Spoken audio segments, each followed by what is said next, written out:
Accounting के लोग होते हैं, अकाउंटिंग एंड फिनांस के, जिनको इंटरनेशनल फाइनेंशियल रिपोर्टिंग स्टैंडर्ड्स की जरूरत पड़ रही होती है, वहाँ पर तो हम कह सकते हैं कि उन लोगों का किताबों से सिलसिला कायम भी रहता है। और कहते हैं कि डॉक्टर्स हज़रात हो गए, प्रोफेशन से डॉक्टर्स हज़रात का नाम मैंने इसलिए लिया कि हमारे माशरे में सबसे काबिल एहतराम उन्हीं को ही समझा जाता है और मेरे ख्याल में अक्सर लोग देख भी उन्हीं को रहे होते हैं एज एन आइकॉनिक पर्सनैलिटी। तो खैर ये हर किसी की अपनी चॉइस है, किसी की ज़ाती पसंद नापसंद के ऊपर तो खैर यहाँ बात नहीं की जानी चाहिए। लेकिन ये है कि जी कंपनी रजिस्ट्रेशन के हवाले से या बिजनेस रजिस्ट्रेशन के हवाले से मैंने पिछले सेशन में भी बड़ी डिटेल में बात की थी आप लोगों से।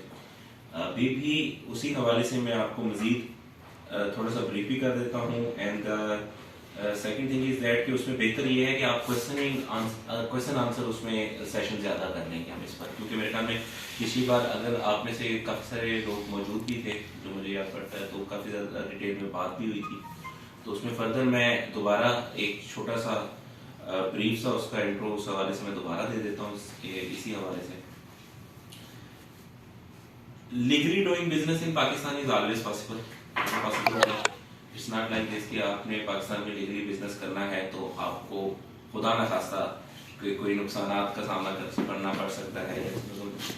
ये मैंने पिछले सेशन में भी बात की थी और मैं आज भी ये बात दोहराऊंगा कि जी डेवलपिंग जो नेशंस होती हैं, डेवलपिंग कंट्रीज होती हैं, तरक्की पजीर ममालिक जो होते हैं, उनमें न्यू बिजनेस जो होता है, नया कारोबार जिसको हम कह सकते हैं, उसको बहुत ज़्यादा चैलेंजेस फेस करने पड़ते हैं। चैलेंजेस इस सेंस में फेस करने पड़ते हैं कि देखें डेवलप्ड नेशंस में क्या होता है कि जब आप कोई आइडिया लेकर आते हैं, आइडिया के साथ आपको इन्वेस्टर भी मिल जाता है।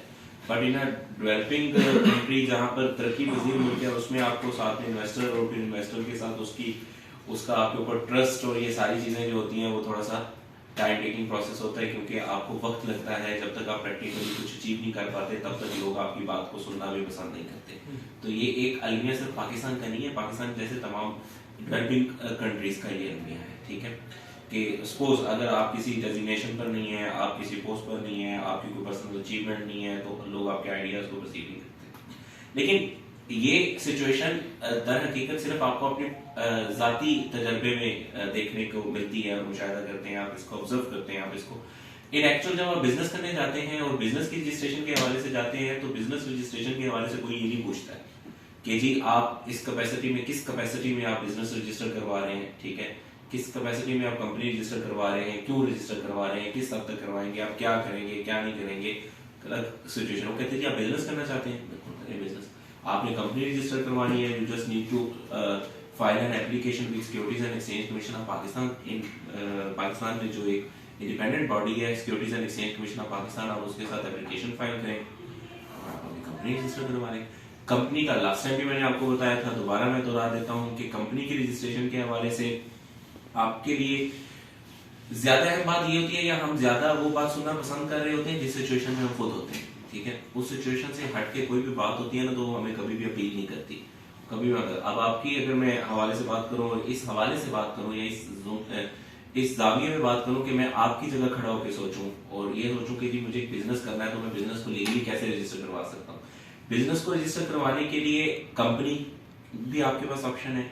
कंपनी के अलावा अगर आप समझते हैं कि जी आपने पार्टनरशिप करनी है, आप पार्टनरशिप भी रजिस्टर करवा सकते हैं। एक और कॉन्सेप्ट जो मैंने लास्ट सेशन में डिस्कस किया था वो एलएलपी था, लिमिटेड लायबिलिटी पार्टनरशिप था, वो भी एससीसीपी से रजिस्टर्ड होती है।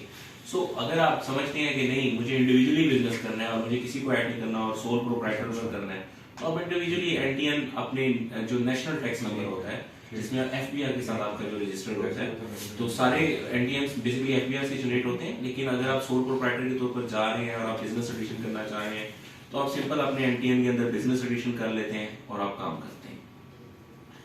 फर्क क्या है और फायदा क्या है वो मैंने पहले भी बात की और मैं दोबारा ये दोहरा दूंगा कि फायदा आपको कंपनी में ही है, क्योंकि उसकी वजह सबसे बड़ी ये होती है कि कंपनी की लायबिलिटी अपनी लायबिलिटी होती है।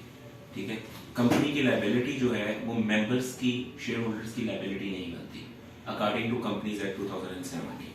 चाहे हम पिछले कोई कंपनी रजिस्टर्ड, चाहे वो कंपनीज ऑर्डिनेंस 1984 से पहले है, चाहे वो कंपनीज 1984 से पहले भी रजिस्टर्ड है, वो कंपनीज एक्ट 1913 के अंदर है, अगर वो उससे भी पीछे जाएगा कंपनीज एक्ट 1880 वाले में जाएगा, तो फिर भी जिस भी कानून में आप जाएंगे, ये मैंने पहले भी कहा, दोबारा कह रहा हूँ कि कंपनी की लायबिलिटी हमेशा लिमिटेड रहेगी। पार्टनर्स के ऊपर कभी भी कंपनी की लायबिलिटी नहीं आएगी, सॉरी पार्टनर्स के ऊपर का, मेंबर्स के ऊपर, शेयर होल्डर्स के ऊपर। इन अ केस ऑफ पार्टनरशिप, जो आप अगर कहते हैं कि हम दो लोग मिलकर काम कर रहे हैं और हम पार्टनरशिप में काम करना चाह रहे हैं, इन केस ऑफ पार्टनरशिप आपकी जो लायबिलिटी है पार्टनर्स की वो अनलिमिटेड होती है। मतलब कि अगर आपकी कोई पार्टनरशिप की जो लायबिलिटी है वो at the same time members की भी लायबिलिटी है, तो उसके आपके लिए नुकसानदेह होता है कि अगर आप बिजनेस कर रहे हैं, आपकी एक एसोसिएशन ऑफ पर्सन है, ईओपी है, और उसकी एक लायबिलिटी है, और वो लायबिलिटी कल को आपकी भी लायबिलिटी बन जाती है। एक तो उसकी अपनी लायबिलिटीज, ठीक है, और जो बिजनेस आप करते हैं तो बिजनेस में बहुत सारी लायबिलिटीज भी खड़ी होती हैं, सिर्फ एसेट्स नहीं होते हैं कि आप अगर देखें कि सिर्फ लैंड, बिल्डिंग या मुख्तलिफ प्रॉपर्टी, प्लांट एंड इक्विपमेंट्स में जितने भी एसेट्स आ रहे होते हैं, सिर्फ एसेट्स नहीं होते, उनमें लायबिलिटीज भी बहुत सारी होती हैं। तो लायबिलिटीज अपनी जगह खड़ी होती हैं, ठीक है। अब लायबिलिटीज, अगर बिजनेस की लायबिलिटीज भी आपकी लायबिलिटीज बन जाए, ठीक है, तो आप पर सावधान, अल्टीमेटली आपके ऊपर बर्डन ज्यादा बढ़ जाता है। So it's a good thing कि अगर बिजनेस की लायबिलिटी सेपरेट हो और आपकी बिजनेस की लायबिलिटी और आपकी इंडिविजुअल लायबिलिटीज में फर्क होना बहुत जरूरी है, ठीक। और तो ये एडवाइजेबल है, यू शुड गो, जब भी आप बिजनेस के लिए प्लान करते हैं, आप बिजनेस स्टार्ट करना चाहते हैं अपने, it is advisable from my side. So ultimate decision is yours. So advisable क्या है कि मेरी तरफ से कि आप हमेशा कंपनी के लिए जाएं। हाँ, हो सकता है कि आपको कंपनी में थोड़ी टैक्सेशन ज्यादा फेस करनी पड़ जाए, लेकिन टैक्सेशन फेस करना ज्यादा बेहतर है कि कल को आपकी लायबिलिटी अनलिमिटेड रह जाती है तो फिर कोई फायदा नहीं बचता, ठीक है। अनलिमिटेड, पाकिस्तान में जो कंपनीज आप जितनी भी देखेंगे, इस हवाले से पाकिस्तान में जितनी भी कंपनीज हैं वो आपको अनलिमिटेड लिमिटेड लायबिलिटीज की कंपनी मिलती है। अनलिमिटेड लायबिलिटी की कंपनी आपको पाकिस्तान में नहीं देखने को मिलती। उसकी वजह मैंने पहले भी कही थी कि डिवेल्प्ड नेशन स्ट्रॉन्ग इकोनॉमी पे बेस कर रही होती है। उसको पता होता है, इन्वेस्टर को पता है कि मेरा पैसा कभी डूबेगा नहीं। कैसे नहीं डूबेगा? उसे पता है कि मेरा कंपनी में पैसा है, कंपनी में स्टेक है। अगर कंपनी खुदा न खास्ता लॉसेस में भी जाती है तो पार्टनर्स इतने स्ट्रांग हैं, उसके शेयर होल्डर्स या पार्टनर्स जो भी टाइप ऑफ उसकी बिजनेस है वो इतने स्ट्रांग है कि वो मैं उनसे रिकवर कर सकता हूँ। अनलिमिटेड लायबिलिटी कंपनी है तो उसमें आपको देखने को मिलती है ये मोस्टली डेवलप्ड नेशंस में, जैसे आपको अमेरिका में देखने को मिलती है बहुत ज्यादा।